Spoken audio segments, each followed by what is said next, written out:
가게 사는 증시 각도기. 안녕하세요. 증시 각도TV 시청자 여러분, 투자 여러분, 도기마을 여러분, 10만 금융교사 여러분 모두 반갑습니다. 8월 16일 광복절 다음 주말 여러분 만나뵙게 된 각도기 박상준입니다. 저는 여전히 멀리, 서울에서부터는 좀 멀리 떨어진 남쪽 나라에 와서 지내는데, 오히려 뭐 여기는 서울보다 그렇게 덥지 않은 것 같습니다. 어제도 뭐 최고 온도가 한 33도 정도 됐으니까요. 오히려 서울이 더 더운 거 아닌가 하는 생각이 드네요. 어제 또 살짝 오후에는 비가 내려가지고 좀 시원하기도 했습니다. 여름 휴가 잘 보내고 있습니다. 여러분도 마지막 여름 잘 나기를 바랍니다. 미국 시장 아주 정말 엄청나게 뜨거운 하루였다, 이렇게 볼 수 있는데요. 오늘 장 한마디, 이번에는 위쪽으로 변동성이 나타나고 있다. 네, 여기서 이제 위쪽으로의 변동성은 다르게 표현해 보자면, 네, 위험자산 선호가 상당히 일어나고 있다, 이렇게 표현할 수 있을 것 같아요. 위험자산 선호가 전일 아시아 증시가 일본 증시, 그 다음에 중국 증시 모두 약 한 1% 내외의 강세를 보여주었거든요. 근데 이 흐름들이 고스란히 미국으로 전달되었고 강화되는 흐름들을 나타내었습니다. 특별히 미국의 지표들이 잘 나왔기 때문에 그러는데요. 그런데 사실 미국의 지표들이 잘 나왔다라고 딱 단언해서 말씀드리긴 좀 어렵습니다. 왜냐하면 지표들마다 조금 엇갈려서 나온 것이 있기 때문에 우리는 항상 이렇게 표현하는 게 맞을 것 같습니다. 미국 경기 여전히 뜨겁고 아직까지 죽지 않았으나 한쪽에서는 멍들고 있다, 이렇게 표현하는 것이 맞을 것 같아요. 그러니까 오늘도 지표 나온 것들을 한번 살펴보면 소매 판매가 가장 강력한 역할을 했습니다. 전월에 전년 대비 2.04%였어요. 근데 이게 2.66%가 나왔습니다.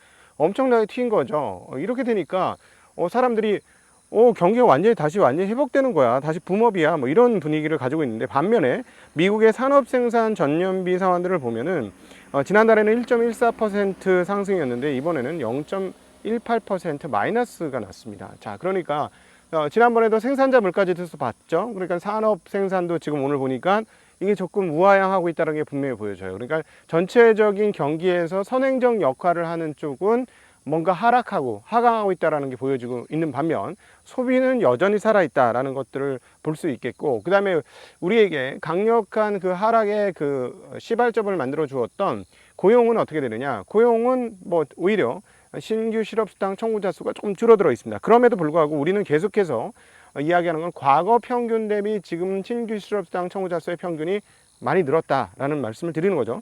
과거에는 신규 실업으로 10만 대도 나왔었는데 지금 10만 대는 나오고 있지 않고요. 지난달에 23만 4천 명이 나왔는데 이번에는 22만 7천 명이 나왔습니다.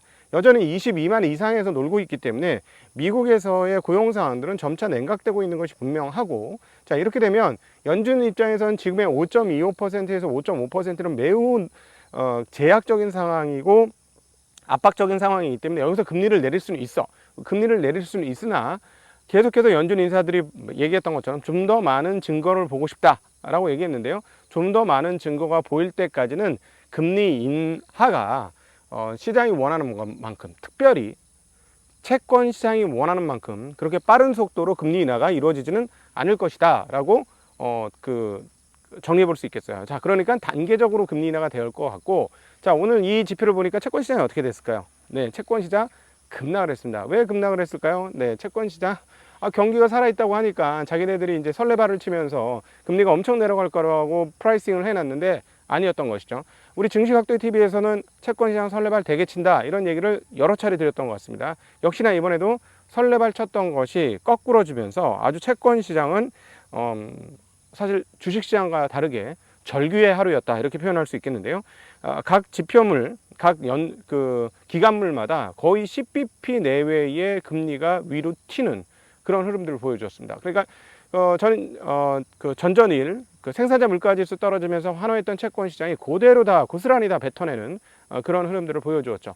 반면에 주식시장 입장에서는 물가지수도 떨어져서 금리를 내릴 것 같고, 그런다 침체의 공포라고 생각했던 지난주에 이렇게 침체의 어떤 해프닝을 만들었던 그 상황들까지는 아니고, 금리는 내려갈 것 같은데 경기는 아직 살아있어, 이러니까 아주 골디락스한 그런 상황들을 보여주었죠. 자, 그러나 여기서 우리가 투자자로서 반드시 시장을 읽으면서 기억하셔야 될 대목은 뭐냐면, 시장은 자기 보고 싶은 것만 본다는 거예요. 우리도 마찬가지 아닙니까? 우리도 내가 주식을 보유한 포지션이 되거나 채권을 보유한 포지션이 되면 그렇게 세상을 보게 됩니다. 근데 지금 미국 시장이 딱 그렇게 보게 된다라는 것이죠.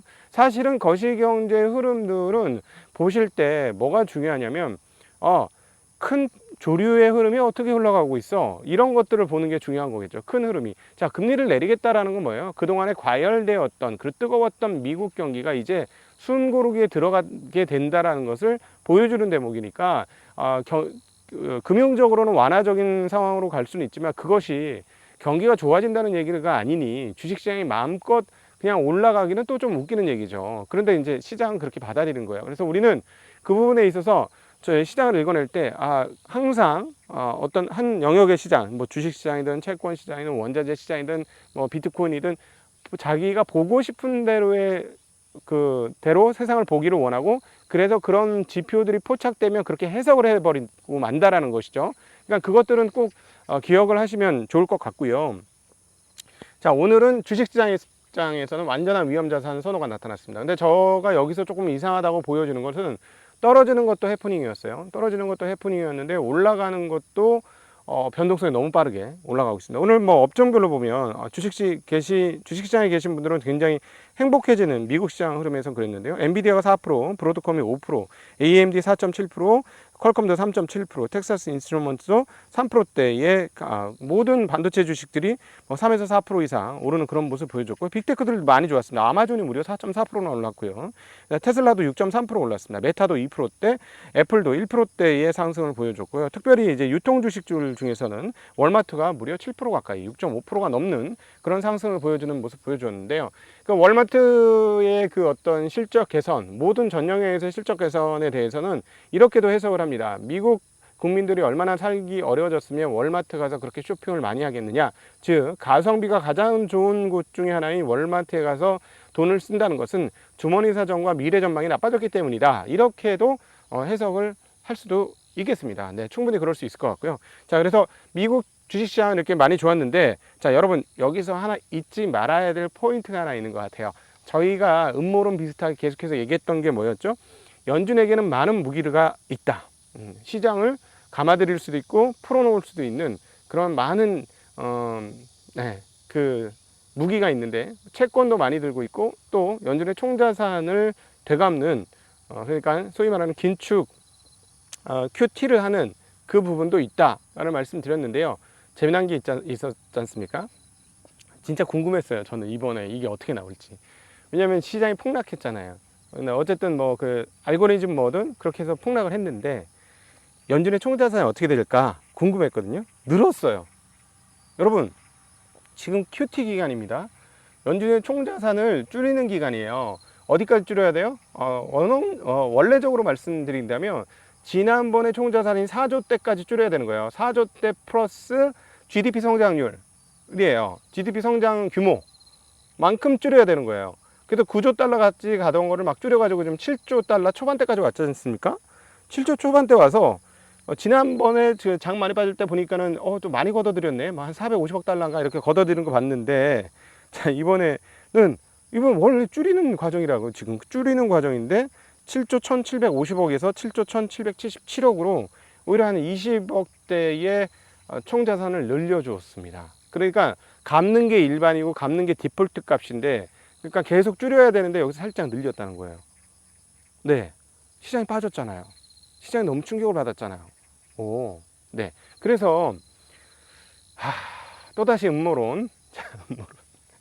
또다시 음모론. 대통령 선거 때까지 진짜 밸런스 게임 하겠구나 얘네들. 이게 연준 밸런스 시트 그잖아요. 연준 밸런스 시트를 가지고 연준의 밸런스 게임 하네, 뭐 이런 생각이 저는 조금 들었는데 음모론입니다. 음모론. 자, 그러니까 안정적으로 대통령 선거 때까지 끌고 갈 수 있는 여지가 상당하겠구나. 그러니까 지난번처럼 어떤 너무나 시장이 크게 빠지는 뭐 그런 상황이 오면 이런 식으로 감던 거를 덜 감거나, 오히려 이번처럼 약간 풀거나. 근데 막 시장이 계속 올라요? 이번처럼 계속 올라요? 그럼 어떻게 돼? 다시 감아. 시장이 뜨거워질 것 같으면 감아버려. 긴축을 확 해버려. 그럴 수도 있겠구나 하는 그런 생각이 오늘 이 자료들을 보면서 생각이 들었습니다. 자, 그리고 어제 발표했던 그 경기지표 중에서 우리 아시아권 경기 지표들이 있는데 이게 재밌어요. 요거 하나 짚고 넘어가야 될 것 같은데, 미국의 GDP 2분기가 올라가 나오냐, 지난번에 마이너스 2.3%. 야, 얘네 진짜 가는구나 이랬는데, 아, 이게 말이 돼. 지난번에 마이너스 2.3%가 됐는데 이번에 2분기 일본의 GDP 성장률이 3.1%가 나왔어. 응? 뭐라고? 지난번에 마이너스였는데 1%가 오른 것도 아니고 2%가 오른 것도 아니고 3%나 올랐다고? 와. 네, 어제 그러니까 일본 시장이 좋을 수 있었죠. 자, 그런데 또 재미나게 오늘 금융시장에서의 변동성 중에 하나 크게 나타난 것이 일본 엔화가 다시 약세가 되었다는 겁니다. 어제 147, 그래 146, 147에서 논다 그랬는데 얼마? 149예요. 그러니까 아시아 통화는 꼼짝마하고 그냥 쫓아갑니다. 아시아 통화가 위안이 어제 1.74였는데요. 7.14였는데요. 죄송합니다. 7.14였는데 오늘 7.18입니다. 원화도 1350원대였는데 바로 1365원으로 갔고, 아마 오늘 장이 시작되면 더 조금 오를 수 있지 않을까 싶습니다. 그러니까 엔화의 가격 변동이 굉장히 크게 나타나고 있고요. 자, 이걸 어떻게 봐요? 일단은 150엔까지는 열어둘 수 있을 것 같아요. 150엔부터 무너지기 시작했거든요.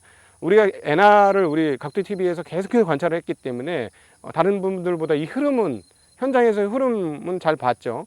근데 분명히 150엔대까지는 어떤 식으로든지 굴러 떨어졌을 때 그냥 굴러 떨어졌지만 그냥 그랬는데, 많이 올랐으니까 굴러 떨어졌는데 150엔 깨지고부터는 패닉이 났었거든요. 예. 약세 포지션을 했던 트레이더들의 패닉이었어요. 패닉셀이 나타났는데, 그러니까 150엔까지 다시 복원될 수는 있어. 근데 너무 급한데. 근데 어쨌든 될 수는 있는데 그 이상으로 간다면 이건 또 뭘까? 자, 그래서 여기서 이제 또 얻게 되는 교훈이 하나 뭐냐면, 여러분, 이번 하락도 진짜 이번 하락, 그 급락, 이 병맛 급락, 아무 맛이 없는 하락이었는데 내용을 따져보니까 알고리즘이었을 거야. 그 다음에 그 중에 촉발시켰던 게 엔화 트레이딩 청산일 거야 하는 게 그게 각도기 TV에서 계속되는 추정이었고, 뭐 다른 데도 그 얘기 많이 했잖아요. 그런데 와, 얘네들이 이게 감정이 없는 기계이다 보니까 손절도 확실하게 가고, 그 다음에 반등할 때 또 그냥 감정 없이 그냥 가는구나. 상처가 없구나. 얘네들은 그냥 감정이 없으니까 상처도 안 받고 그냥 가는 거야 또. 그래서 이렇게 또 빨리 갔나? 뭐 이런 생각이 듭니다. 자, 그러면 이게 원래 지난번 하락 같은 게 몇 년에 한 번 올 수밖에 없는 거거든요. 몇 년에 한 번 올 수밖에 없는데, 조금 자주 올 수도 있겠다 앞으로. 그게 이제 그러니까 위로든 아래로든의 변동성을 키우는 요인이 알고리즘이 계속할 수도 있겠다 하는 생각을 오늘 장을 보면서 그런 생각이 들었습니다. 자, 어쨌든 실업수당 청구자 수가 이제 조금 줄어들었고, 그다음에 소매 판매가 좀 늘었습니다만은, 그래서 경기가 괜찮을 거라고 해석을 한 것이 오늘 증시이지만, 내부적으로 보면 뭔가 조금 흔들리는 것들도 꽤 보인다. 필라델피아 연은 제조활동 지수가 나왔는데요. 지난번에 13.9였는데 이번에 마이너스 7.0이 나왔어요.